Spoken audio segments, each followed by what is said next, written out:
ሐባይቢ አሰላሙ አለይኩም ወራህመቱላሂ ወበረካቱ። አዎ አንድ ቀን አይቀርም።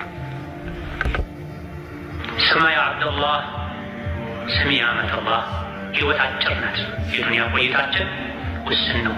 እኛ የሰው ልጆች ስንባል ዱንያ ላይ እንግዶች ነን። እንግዳ በእንግድነት ያረፈበት ቦታ ምንም ያክል ቢመቸው፣ ቢያስደስተው፣ ቢያምረው አዲ እንግዳ ነኝ፣ ሌላ ቤተሰብ አለብኝ፣ ሀገር አለኝ፣ ስራ አለኝ፣ ኃላፊነት አለብኝ ብለው ያማረ የእንግዳ ማረፊያውን ትቶ መሄዱ እንደማይቀረው ሁሉ እኛ ዱንያ ላይ እንግዶች ነንና አንድ ቀን ዱንያን ትተናት መሄዳችን አይቀርም።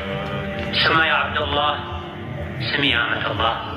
አንድ ቀን እንግድነቱ አብቅቶ ወደንም ይሁን ተገደን ተነሽ መባላችን አይቀርም። እንወጣለን ከዱንያ ምን ይዘን? የሰራነውን ስራ ይዘን። የዱንያ ሰዎች